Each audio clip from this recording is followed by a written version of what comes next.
the biggest value of NDEs is instructing us in how to live this life, how to make choices more out of love for self and others, and not so much out of fear and kind of lack of abundance, which is what tends to be the dominant background of our culture.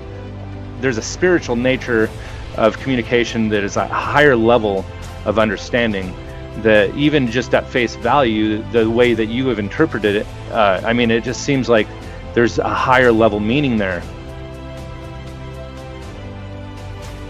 Welcome to Contemplating the Cosmos. Today I have special guest Dr. Eben Alexander. Dr. Alexander is very well known in his near-death experience. It is an honor and a privilege to have him as a guest on our show today. So stay tuned as we get in deep and continue contemplating the cosmos.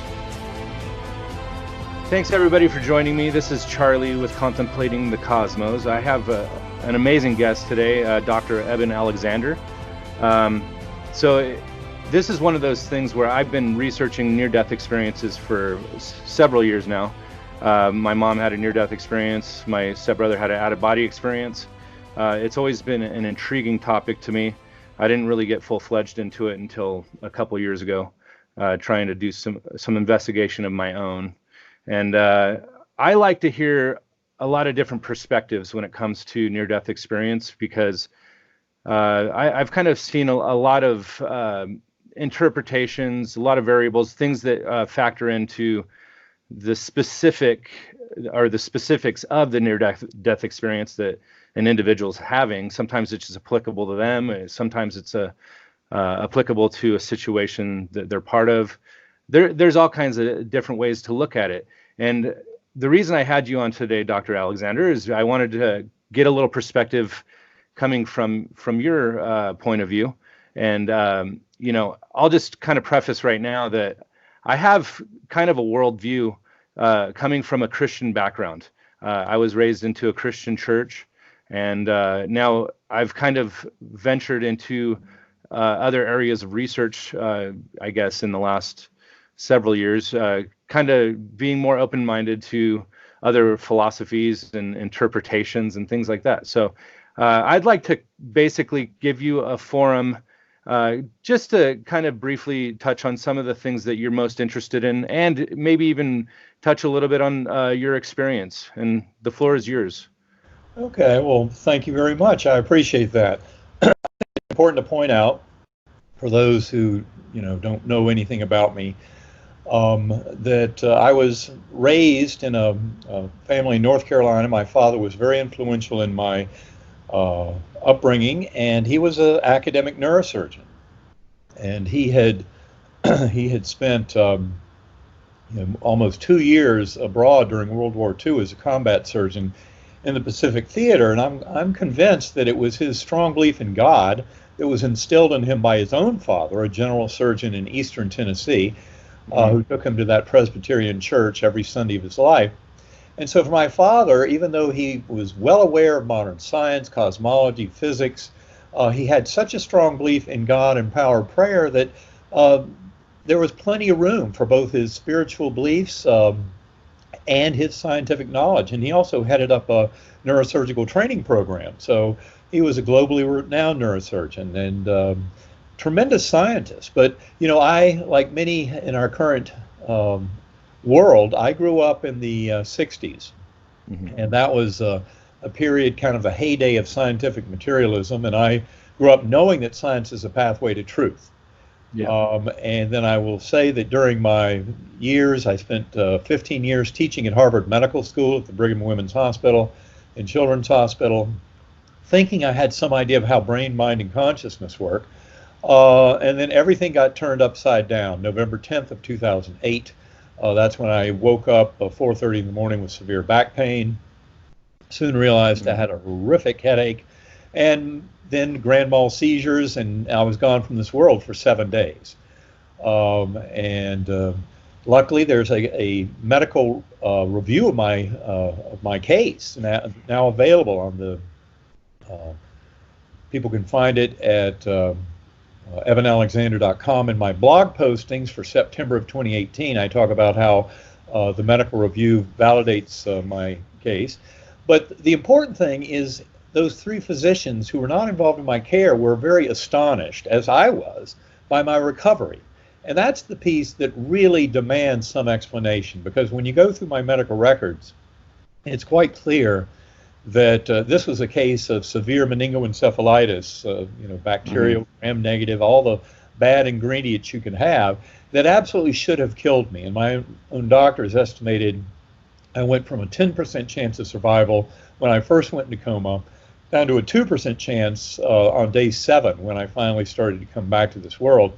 But no chance of recovery. That was their expectation. And so to even get this case report published in the Journal of Nervous and Mental Diseases in September 2018, those physicians had to come up with a supposition for why in the world I had this recovery that goes beyond any kind of Western medical explanation. And in a peer-reviewed medical journal, their answer was, because of the spiritual content of the NDE, I benefited from this miraculous recovery. And that's an astonishing statement, and yet we see it in near-death experiences, not uncommonly. Now to get back to my journey, now that I've prefaced it by saying I shouldn't have had any experience at all according to modern neuroscience. Yes. And I certainly shouldn't be able to sit here and talk with you and get more than 2 words strung together because of the damage to my brain. But now I want to share with you what did happen, because it's what violates all of our suppositions about brain-mind consciousness, but also, given my full recovery, outlines the importance of our kind of spiritual awareness that leads to healing. And that's really the big lesson. So, that early morning I went to grand mal seizures. I was taken to the emergency room. I was already deep in coma. I remember none of this whatsoever. And that's where they decided to do a lumbar puncture, diagnosed the meningoencephalitis, and then over the next few days they had all the evidence from my neurologic exams that my neocortex, the part of the brain that makes us human, was inactivated. It was completely decimated by this illness. So they did some, I apologize for the interruption, but was there like neural scans that they did on your brain to kind of show the activity? The most important thing are the neurologic exams, and there's something called a Glasgow Coma Scale. And that scale, and you or me right now, you would get a 15. If we were dead, a corpse, we would only get a 3. Anything below 9 is deep coma. And although when I first hit that emergency room, my GCS was 11, I very rapidly went down into the kind of 6 and 7 range, which is where I spent most of the week. So I was in deep coma almost the entire time. And that, of course, is the most important information, the neurologic exams. But they also had other information. For example, the CSF glucose, the sugar level in my spinal fluid. Normally, in any of us, it would be 60 to 80. In somebody with a severe meningitis, it might be as low as 20. In my case, it went all the way down to 1. None of the consultants had ever heard of a CSF glucose that low in a case of meningitis. So in other words, they had lots of evidence that my brain was horribly damaged. Those GCS scores tell you that my neocortex was badly impacted by this. In fact, my brainstem was impacted early on. And that, I think, is the crucial thing, plus the CT and MRI scans that showed that all 8 lobes of my brain were affected. There was no region that was relatively unscathed. So there was really no place in my neocortex to support any kind of an experience, and yet I had the most ultra-real experience I've ever had in my existence. It was much more real than this world. People often think, well, that NDEs must be dreamlike. Well, no, they're not. They're much more real than this world. This world is dreamlike.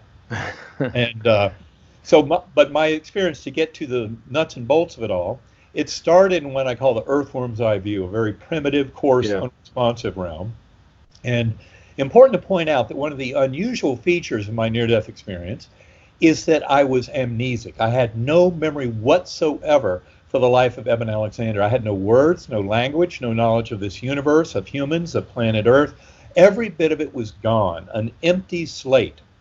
And in retrospect, I think that empty slate was necessary for me to glean some of the deeper lessons.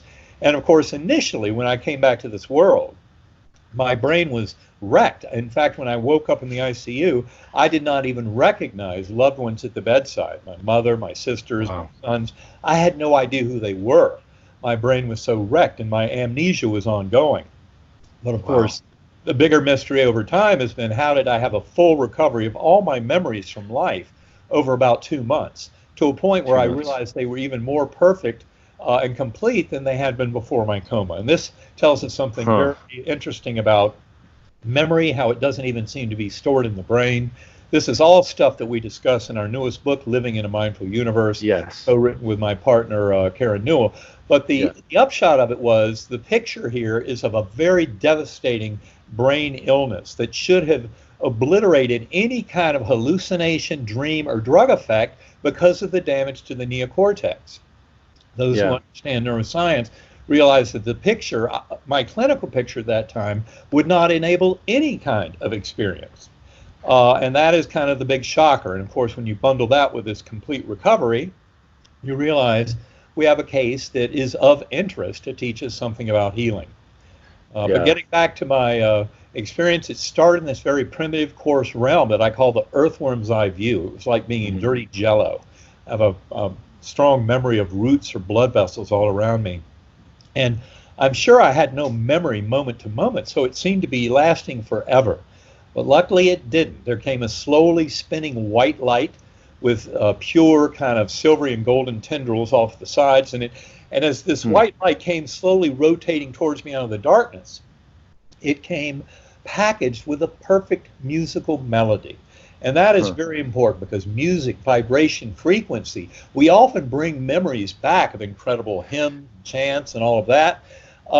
And yet you've got to remember, we're not hearing with the ears, we're not seeing with the eyes, and the brain is not doing its normal filtering mechanism. So it's in those realms, it's like drinking from a fire hose. I mean, it's this incredible onrush of consciousness. Yeah. And in fact, at points in this journey that I'm going to describe, I would even become huge swathes of the scene before me. It's what I call knowledge through identification. And it's one of the reasons why it's so difficult to come back and tell these stories, because our language is great for talking about Disney World. I always hear the description as ineffable. That's always the description I get from people who had near-death experiences. And that's because the mode of knowing there is very different from our mode of knowing in these physical bodies. But anyway, so this slowly circling white light with the musical melody opened up like a rip in the fabric of that ugly earthworm eye view, and it led me up into this brilliant gateway valley that was filled with kind of perfection. I mean, there was no sign of death or decay. There was a tremendous amount of plant life around, but it was all lush and fertile and growing. I remember buds on trees and blossoms, flowers, just this incredible beauty of these sparkling waterfalls into crystal blue pools. And in this lush, verdant meadow down below were thousands of beings that were dancing, lots of joy and merriment. And when I wrote it all up weeks later, trying to explain all this and just record my journey for my own use, I basically described them as souls between lives, that they were in that realm, but kind of on a temporary basis. That was something that was very apparent to me at the time. And I was a speck of awareness on a butterfly wing. I never at any point in this journey did I have any kind of body awareness at all. And again, remember, I had no memory whatsoever of anything about being human or this earth or universe. And so in that beautiful gateway valley with all this joy and merriment going on below, I was witnessing it because I had a companion on the butterfly wing, this beautiful young woman with sparkling blue eyes and high cheekbones, broad smile, high forehead, soft brown hair framing her beautiful face. And she looked at me. She never said a word, but she didn't have to. Her message came through loud and clear as this beautiful kind of deep emotional truth from her inner being. And I think, for me, it's the central message that I was to bring back, and share. And that is, you are deeply loved and cherished forever. You have nothing to fear. You will be taken care of. And it was the most refreshing and liberating kind of awareness, given all my confusion up to that point. And I remember on that butterfly wing, my first kind of impression of the power of the divine, of that God force that completely rules all these realms and is responsible for co-creating reality with us. Hmm. I remember that as a soft summer breeze. As I was on this butterfly wing, I called it in my early writings the breath of God. And it was this breeze that blew through, and all of a sudden my awareness shifted entirely. And I realized the power of that infinite loving force of of God, um, all through that realm. And not only that, but deeply influencing our four-dimensional space-time in these denser, more material realms. And that was a refreshing kind of awareness that I cannot put into words. I mean, a soft summer breeze sounds innocuous enough, but it was a complete revolution in my understanding of how that world and really all these different realms work. Now, it turns out that all the joy and festivity that I was witnessing below, all this dancing and children playing and dogs jumping, was being fueled because up above were these swooping orbs of pure kind of spiritual beings that in my early writings, when I came back to this world, I called angelic choirs. And they were emanating chants and anthems and hymns that would just thunder through my awareness. This is pounding kind of incorporation into this incredible integration of all that was going on around me. And I remember that, in fact, those angelic choirs provided yet another musical portal. Just like that spinning melody in the Earthworm Eye View, these angelic choirs provided a portal to higher and higher levels. I remember seeing all of four-dimensional space-time collapsing down. Then all of that spiritual realm, including Gateway Valley, which is the place where we would, for example, reunite with our higher soul, reunite with soul groups, go through planning next incarnations. All that kind of thing would happen in that realm. And yet now I was moving on to higher and higher levels. And through the portal that was provided through those angelic choirs, I went all the way out to what I call the core. Infinite inky blackness, but filled to overflowing with this divine love of the Creator. And it was the most kind of at home. I mean, it's our spiritual home, and it's and more engaged in our being than this material realm. This material realm, you're more like a stranger in a strange land. In that realm, you are absolutely at home. And that's, of course, beyond the realms where we reunite with souls of departed loved ones and soul group and all that kind of thing. So in that core realm, I saw all of higher dimensional space-time collapse down as what I call this oversphere. And so when I say it was overflowing with the power of that unconditional love, you can imagine what that means, given that the entire multiverse throughout all of eternity was this tiny little thing in comparison to that God force of pure love. And not only that, I was aware of becoming one with that force. There was this brilliant orb of light that initially I thought was an interpreter or translator to help me to communicate with that divine being of infinite healing love force.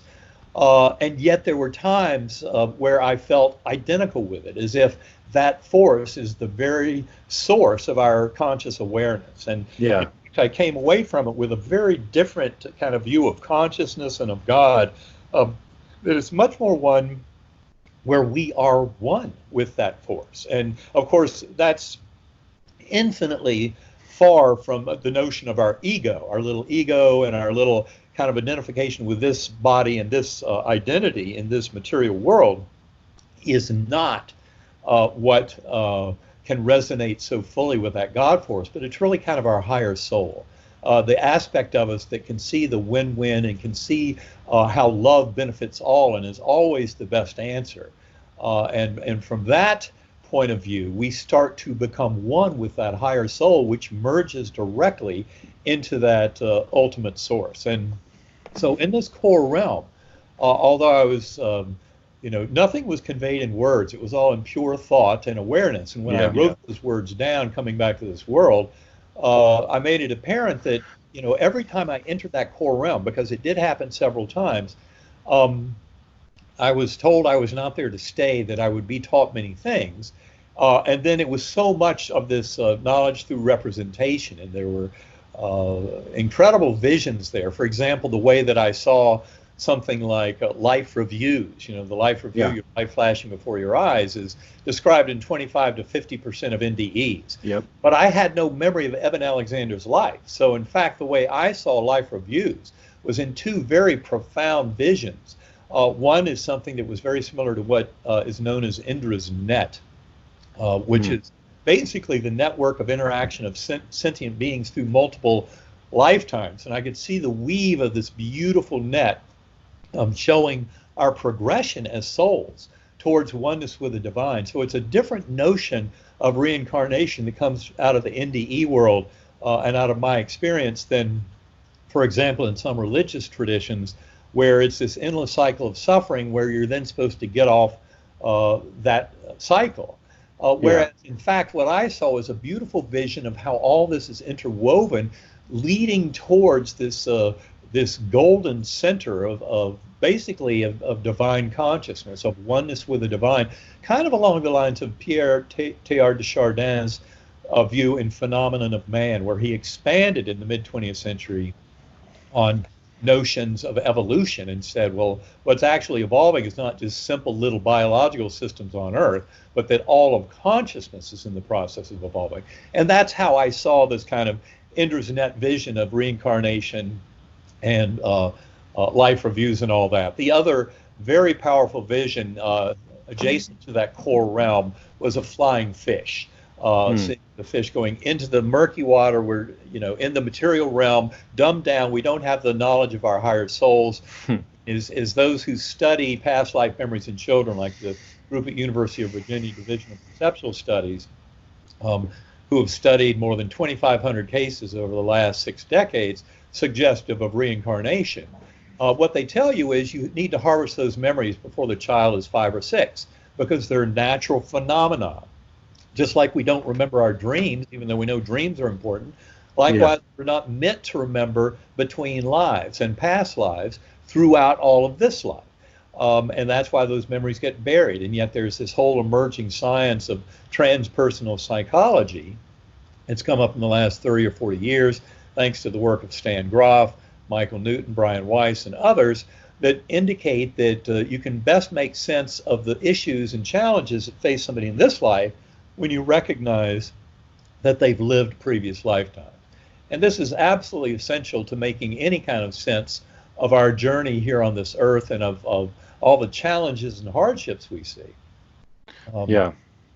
So I'm writing down my questions, because there's a lot of things that I want to address as far as perspective. My YouTube channel is called 4BZ Truth. My last name is Forbes, so it's just a little acronym, basically, 4BZ Truth. Now, I'm really drawn into the concept of truth, because really it can seem subjective, depending on the position you're coming from.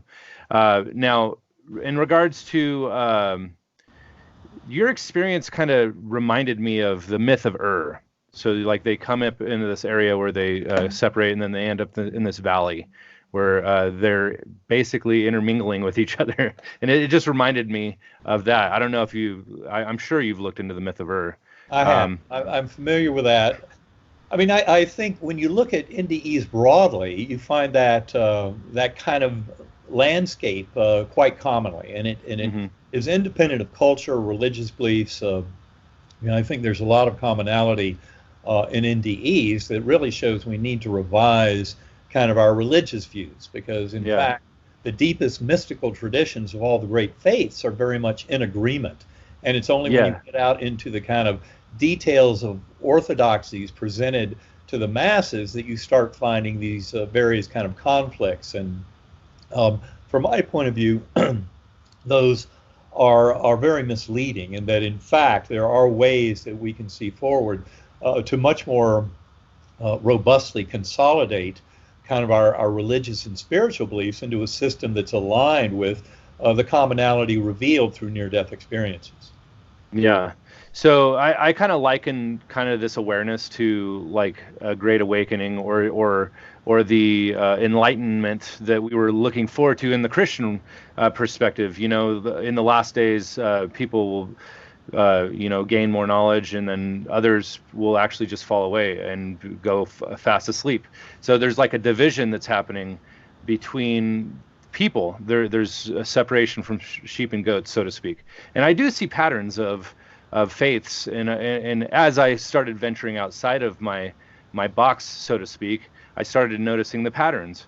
And I've been kind of researching more about like mythology lately, trying to understand like Plato, the myth of Ur, and even just the symbology that you see in all kinds of religions. And I started seeing symbology in near-death experiences, and that was actually one area that I really wanted to focus on lately, because this is kind of the next addition to my Patterns of a Reality series. Basically, getting into near-death experiences and contrasting mythology and symbology, and and really, I thought of you because I was thinking about like some of the patterns that I see in your near-death experience that remind me of symbology, or things that were identified to you in the form that you can understand, but at the same time, there's a spiritual nature of communication that is a higher level of understanding, that even just at face value, the way that you have interpreted it, it just seems like there's a higher level meaning there.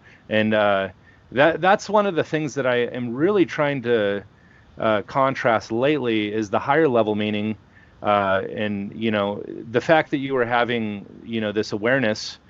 Just real quick on the topic of reincarnation, and we can actually get into the rest of your experience, but reincarnation, I was kind of closed off to that for a long time. And, after having discussions with other experiencers, like this concept of the eternal now, right? I don't know if, time is really just a viewing lens that we actually interpret reality through. Right. So if time isn't really what it is, what we think it is, or maybe time is just our template of understanding. So reincarnation to me, and you're talking about this net, kind of reminds me of you receiving other people's experiences, and not necessarily meaning that it's not you, like having a previous experience.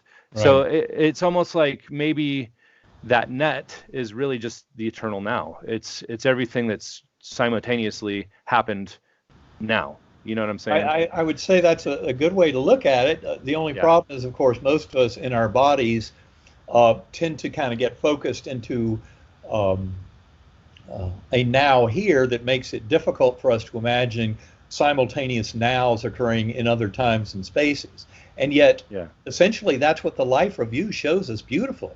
I mean, a life review is very complete. You talk to people who have had them, and plus, it's the interesting thing about life review is people often describe it as you experience how your actions and even thoughts impact others. So you experience it kind of from the viewpoint of others. So not necessarily just from yourself, but you can feel the pain and suffering, for example, that you might have caused other with some of your actions. You feel that during the life review, not as empathy for them, but as they felt it. And so I would say life reviews in many ways show us two very powerful things about reality. One is that our sense of self in many ways is part of the fiction that supports our growth, our learning and teaching in this world. But when we hurt another, we are truly hurting ourselves. It's like the life review is the golden rule, treat others as you'd like to be treated, written into the fabric of the universe. And the other thing about life reviews that they show us is they're so crisp and sharp and complete about the various events, and yet they can happen like that. Just if somebody loses consciousness in a cardiac arrest, for 2 or 3 minutes, they can have a very complete life review and then be brought back to this world. So it's showing us that our very concept of time, in many ways, is part of the stage setting in the material world to allow this drama to unfold. But that's why I label something very specifically different called deep time, which is more of an ordering in the spiritual realms of kind of the progression of souls and the evolution of consciousness itself. And that, although there's a rough parallel between deep time and earth time, Earth time is really a much smaller kind of subset that's just used to allow human beings to exist in these material bodies in the material realm, and learn and teach the lessons that they're here to learn and teach. Yeah, this reminds me of DMT, dimethyltryptamine. Basically, a lot of experiencers that actually take it as a substance or to have some trip or something. Basically, they will be gone for 15 minutes, and it literally is like a lifetime coming back. And they're explaining. Now, I'm not dismissing the concept of a DMT experience as being like a NDE, being kind of a trip, so to speak.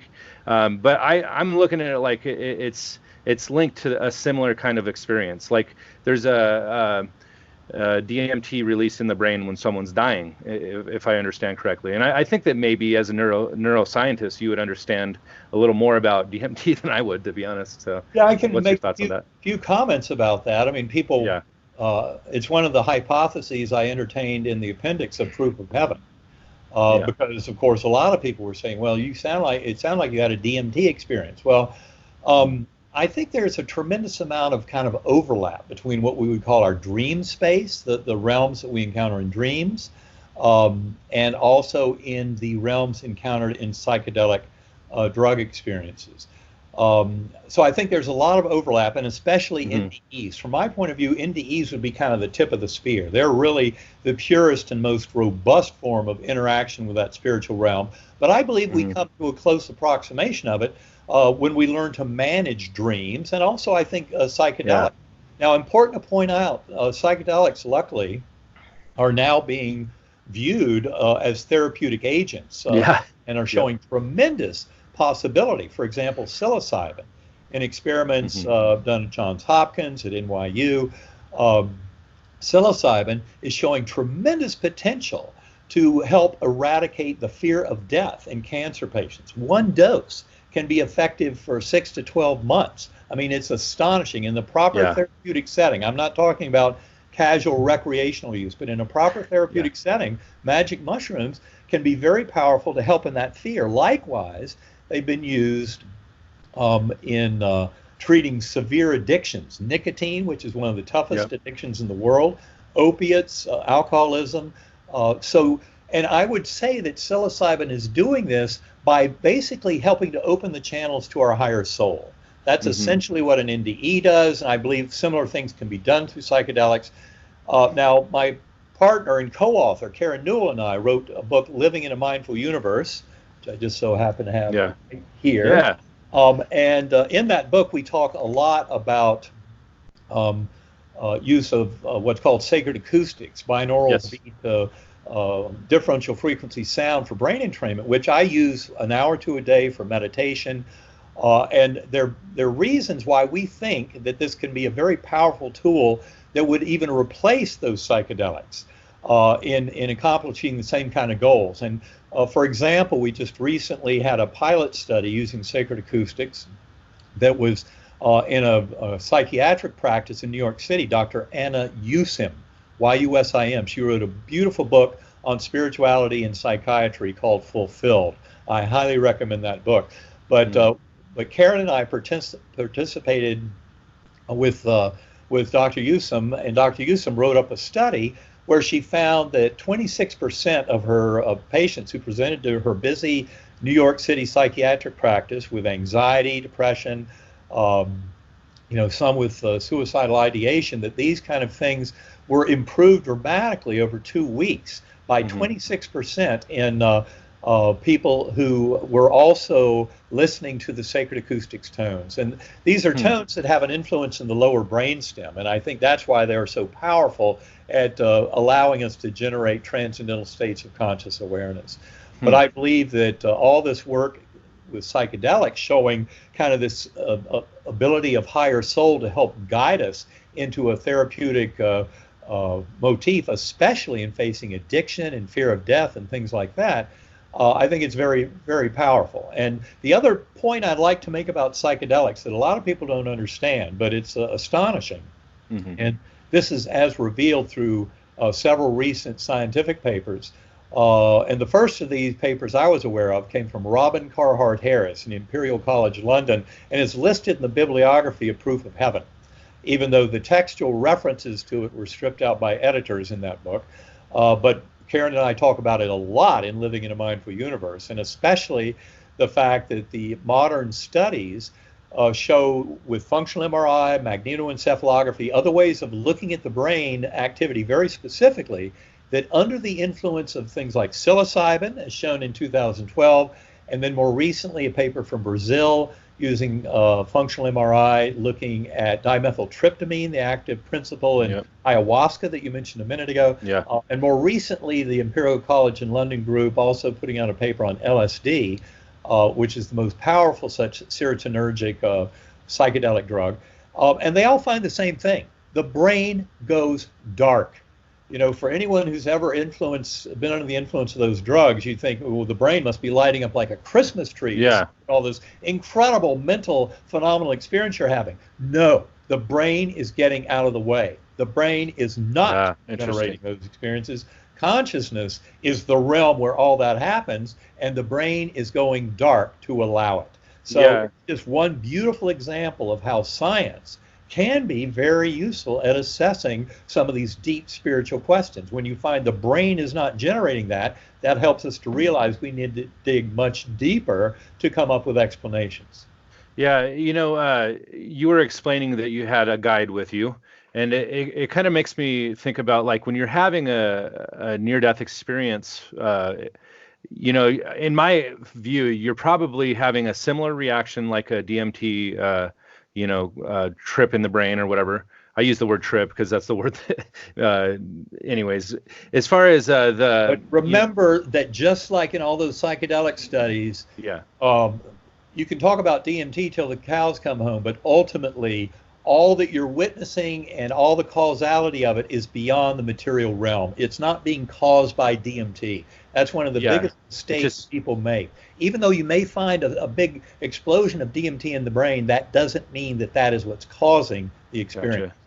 Yeah, so when you say the brain goes dark, it's interesting to me that, so as far as the guide, it kind of makes me think that in an NDE, it's kind of more harnessed to help you understand things that are more coherent. But when it comes to like LSD or something, it's not always as coherent, or maybe you have a bad trip or something like that. Right. I would say the other thing I would add to that is I believe that the kind of chemical splash, the kind of effect of those drugs, there's so much noise around the whole thing, it's very difficult to discern signal. And that's why the sound, sacred acoustics, can be a far more powerful tool, because it's a much gentler way of bringing us in across the veil into contact with that spiritual realm. And in fact, there's a book that addresses exactly this topic of using binaural beat differential frequency brain entrainment for enhancing spiritual experiences versus high dose LSD. And that book is called Dark Night, Early Dawn. It's by a colleague of mine, Dr. Christopher Bache, B-A-C-H-E. It's a beautiful book. And in that book, he describes his efforts with both high dose LSD and with differential frequency sound to get to various spiritual truths, and actually concludes that in many ways you can get deeper and farther in these explorations with a steady application of sound, that is a regular practice of meditation using something like sacred acoustics, than you can with a high-dose LSD. And I think that's a very important statement, and something people need to realize is there are non-pharmacological ways of getting the same kind of benefits that in many ways can be more kind of organized and orderly and allow us to bring richer lessons and truths back to this world. Yeah, it's interesting. Like I'm starting to see patterns of brain capability within our this body that we're in. Like each person is given a certain level of understanding, and so if consciousness is transcendent, and our brain really is the limitation to our understanding of reality, it kind of makes me wonder, about this reality we're in. We interpret everything from this vantage point, and I always think about like the Matrix, where you have this system that's built around us, and we're jacked into the system to just observe or to experience what is around us, and or we'll intermingle with other experiencers. It's like this is the experience that we're having now, but then when we die, we have an experience that's more real because that's the real realm, so to speak. What's your thoughts on that? Well, I think that there's a lot of truth to that.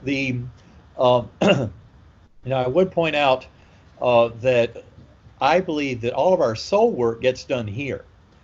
People should not be under the kind of misunderstanding that a lot of soul work and progress and learning teaching happens in those realms, other than, for example, the life review. The life review is a beautiful way of showing kind of that connectedness and the importance of this realm. And that's one of the other reasons why understanding reincarnation is so important. Because if you limit yourselves with our kind of the Orthodox Christian belief, for example, that only the material world exists to the point that that you somehow have to explain consciousness as being derivative from brain. That's not really what I'm talking about in terms of Christian ideology, but the Christian part is that one incarnation, then eternal heaven or hell, or nothing, if you believe nothing, the materialist position. And yet, that's a very confusing way to look at life. And in fact, I would say that the biggest value of NDEs is instructing us in how to live this life, how to make choices more out of love for self and others, and not so much out of fear and kind of lack of abundance, which is what tends to be the dominant background of our culture, and the materialism and the kind of thoughts that we're all in this in some competitive sense. Yeah. And I think Darwinian evolution is something we've come to a much richer understanding of. It was very polluted in the mid-20th century by scientists who tried to push this notion of survival of the fittest, as if the only lesson from Darwinian evolution is that you need to out-eat and, or eat, destroy your enemy to survive. And in fact, what biologists would tell you is the big lesson is that modern biology success stories all involve collaboration and cooperation, both between members of a species and even between species. For example, when you hear of dolphins serving as midwives in the birthing of whale calves, all of a sudden we're seeing a much richer role of species helping each other out, which to me calls into question, that we even label ourselves Homo sapiens, sapiens meaning wise, when in fact, when you look at the dominant impact of our technology and existence on the world today, it's threatening everybody with extinction. About a third of the world's animal species are threatened with extinction due to our addiction to fossil fuels and climate change. That doesn't look very wise to me. So I think we need to kind of take a few steps back and get a much fresher kind of look at our consciousness and our free will. Remember that our materialist science would try and tell you that you don't have free will. That given that it's all chemical reactions and electron fluxes in the brain, that there's no such thing as free will. But I would then ask you to take a look at human history and tell me if that entire arc towards justice that you can see manifest in human history in so many ways, and our growth in knowledge, is that all just due to the random chaotic collision of subatomic particles leading to some kind of bottom-up causality? I don't think so. To me, there seems to be a much more profound sense of a top-down causality, which in fact is something that rescues all of consciousness studies and quantum physics and philosophy of mind by leading us towards idealism, metaphysical idealism, or objective idealism as the philosophical position that governs the workings of the universe. That's the position that Karen Newell and I argue in Living in a Mindful Universe, and that is something that's really coming to the fore in many, many groups around the world studying consciousness. And for your viewing audience, I would steer them to GalileoCommission.org. Check out that site. I'm one of the 100 plus scientific advisors in that group. And it is all about the science of consciousness. consciousness, which is showing us that our prior materialist notions of one incarnation, brain creating consciousness, all of that is false. And we now are working on much bigger worldviews in the scientific community that allow for the reality not only of the afterlife and of near-death and shared death experiences, which occur in people who are physiologically normal and healthy, but they're just like NDEs. And I've encountered many, many people who have had shared death experiences that completely defy any simplistic materialist pseudo explanation like, decreasing oxygen tension or increasing CO2 levels in the brain as you're dying. Shared death experiences are very profound, even to the point of witnessing a full-blown life review of a soul leaving the physical plane. So we just need to expand our version of explaining consciousness and human experience. I will be the first to admit that I'm a skeptic by nature. There's so many things that I just feel like there's holes in certain philosophies, and this shared death experience concept. I really want to get in touch with some of those people because with my research, go ahead. I want to hear. Yes, I'm going to tell you, you can do that instantly. You can reach out to William Peters of the Shared Crossing Project. Oh, okay. Santa Barbara, California. He's a hospice worker who has been involved in this field for a long time. He had his first kind of shared death experience way back in the 80s during the AIDS crisis. He was working with AIDS patients in the San Francisco Bay Area, and he was reading out of a book to a patient who was very actively in the process of dying when both of them found themselves bilocated up at the ceiling, looking down on themselves, reading the book to the other. Oh my gosh. And they're both there together going, oh my God, out of body together. So yes, shared crossing, shared death is an incredible concept.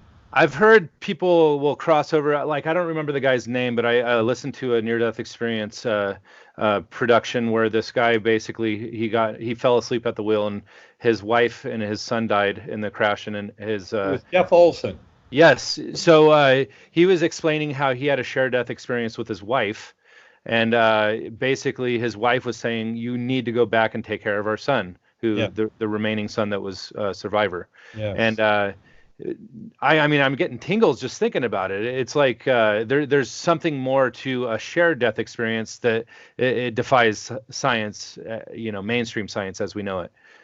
It certainly defies materialism, but let's just say it's totally consistent with the emergent science of consciousness. The problem is to tackle something as gigantic as consciousness, which is the only thing any human being has ever known, is the inside of their own consciousness. It demands a multidisciplinary approach from all angles.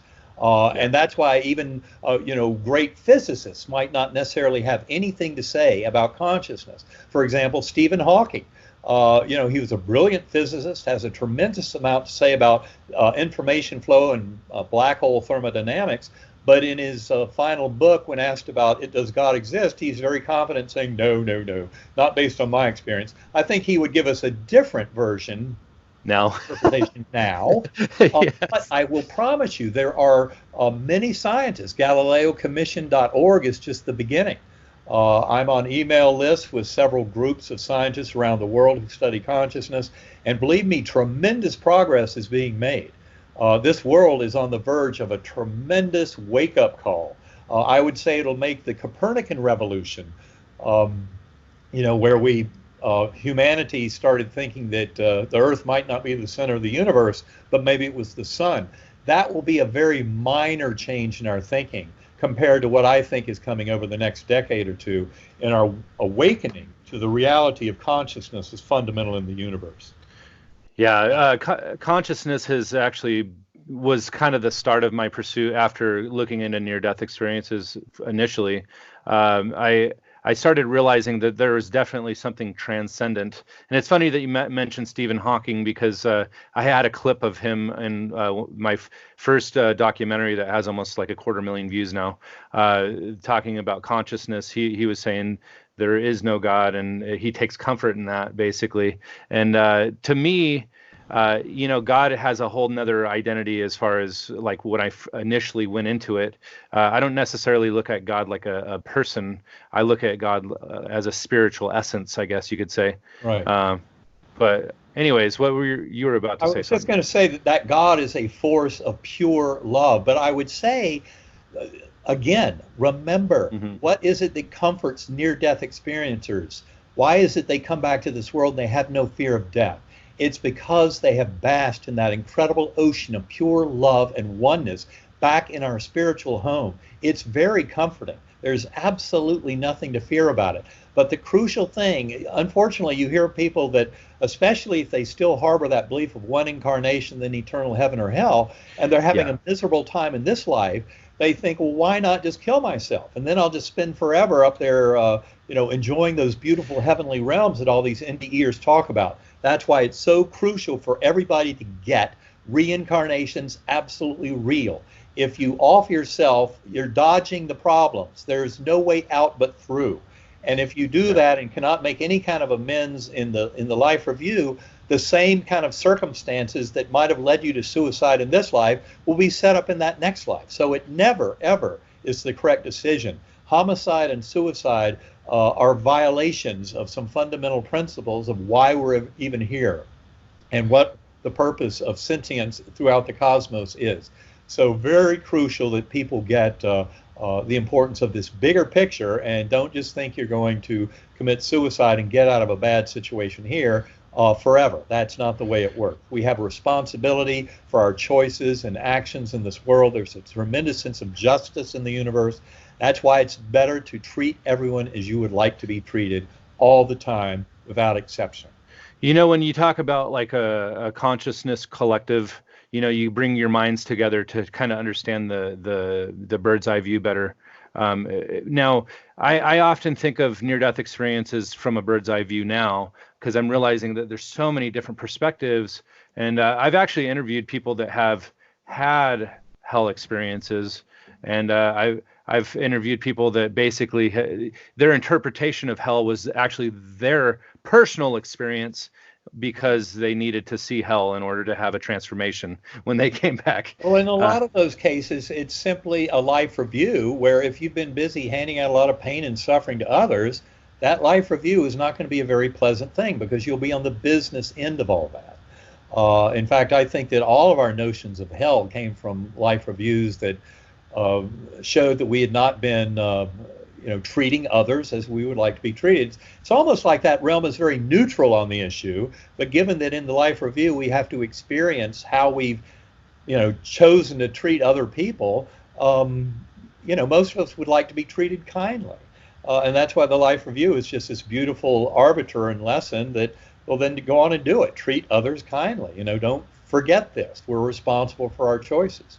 so what are your thoughts on like evil or deception or something that is beyond, like anything beyond this realm? Could we be influenced by deception beyond this realm? Do you know what I'm asking? Well, I think actually, you could say there's a fair amount of potential deception in those levels.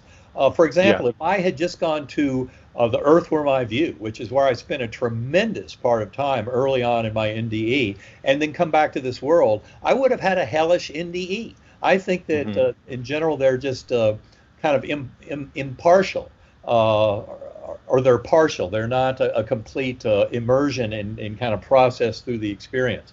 Um, so I don't believe there's an actual hell. I think it is, Hmm. and again, given this notion of reincarnation, of refinement, in improving kind of our soul growth over progressive incarnations, all towards that oneness with the divine. I think that there's a tremendous amount in the NDE community, and not just that, but through personal growth of many people through meditation, centering prayer, all the different ways that we can interact with those spiritual realms that show a very definite evolution of consciousness, just as Teilhard de Chardin talked about in his book, The Phenomenon of Man. Um, and so in many ways, we're all contributing to this growth. It's kind of that higher soul is something that is shared. And it's shared not Yeah. just among humans, but all life on Earth shares Yeah. kind of this higher soul. And not just that, but sentience throughout the cosmos shares. Mm. So we're in part of a vaster kind of process of growth and evolution and becoming more of the universe that we all came here to be. Well, Dr. Alexander, I actually you're a wealth of knowledge when it comes to perspective on consciousness and the transcendent nature of our reality, and just the fact that some of the things that I'm going to have to look into now. You said William Peters, is that the Right. gentleman's Shared name? crossing, Shared. project, Yeah, San and then California. Galileo Commission. Mission.org. Yeah, so those are two things that I'm definitely going to look into more because, again, I'm not slowing down anytime soon as far as my research. I want to, make documentaries about this, and I like the fact that I can collaborate with people such as yourself and Howard Storm and other, well-known people in the community. And And one thing I can mention that you can also give to your listeners absolutely free is there's a 33-day email course on ebenalexander.com. And if they go to ebenalexander.com, there's a banner that wiggles in your face, your 33-day journey into the heart of consciousness. Leave your first name and an email address, and then you'll join a community of more than 8,000 people from around the world who have taken that course. They leave their comments and experiences there. Has a translate button, so all different languages participate. But in that 33-day course, you get 4 sacred acoustics audio gifts, and this is all about growing through the concepts that are presented in our book, Living in a Mindful Universe. And that 33-day course is a free companion workshop that goes along with the book. And I can highly recommend that to people. Share it with your friends. It's a fantastic way for people to get a lot of resources and get deeply involved in this awakening of humanity. Yeah, wonderful information. And I guess to kind of wrap things up, obviously you're still pursuing your unraveling of all the mysteries when it comes to all these things. But again, you've had a few steps closer to understanding than any of us have. And to be honest with you, I love the fact that you're willing to slow down in your schedule enough to be part of what I have going on, and I very much appreciate that. It's my pleasure, and I appreciate what you're doing to help get this awakening out to humanity. That's a very important role that you are playing with your listeners and your audience. So thank you very much for doing that. Yeah, so since we're out of time now, I'm just going to go ahead and give you another minute or two to kind of close your thoughts, and then we'll call it a day. I think the most important thing is, we live in very troubled times, polarized times. There's political polarization. We now have this challenging coronavirus that is really threatening us like nothing has in many generations. And it's time to remember that we are connected to a greater good, and we have tremendous influence. Prayer and meditation, going within mind when you realize the power of the one mind and that we're all part of this one shared consciousness, you start gleaning information that can help. And one of our mottos is no soul left behind. Everyone is important in this. Really, no one is unimportant. Even your skepticism, you mentioned your skepticism earlier. Well, true open-minded skepticism is a great gift. Yes. In fact, it's something I've used tremendously over the last 11 years to separate the wheat from the chaff. And this is really how we grow. But do be open-minded so that you can pay attention and know that materialist science is not as great as it pretends to be. And we'll keep telling you, it's all we have to do is study the brain more and we'll understand consciousness. Well, no, we need to understand consciousness. Then we'll understand much more about the brain. But consciousness is what comes first and generates all of it. And people can come to gain the tremendous healing power, for example, a placebo effect or profound near-death experiences, when they learn to go within and develop a relationship with that primordial mind that we all have access to through our own kind of limited human consciousness. But it's not so limited when we learn to traverse the filtering mechanism of the brain. And that is something that currently the tools of sacred acoustics and others offer us tremendous abilities to heal ourselves. And that's what this planet needs so badly right at this time.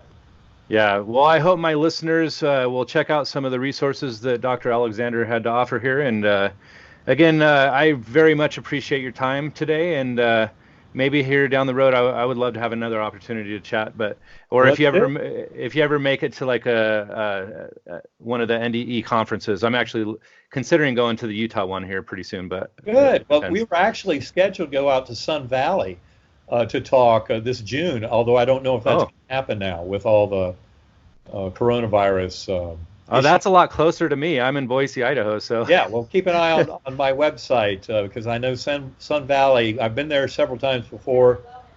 The Sun Valley Wellness Festival, and Karen and I are ah, very excited and hope to be there. But with coronavirus, we're not sure if June events will be on or not. We'll have to wait and see.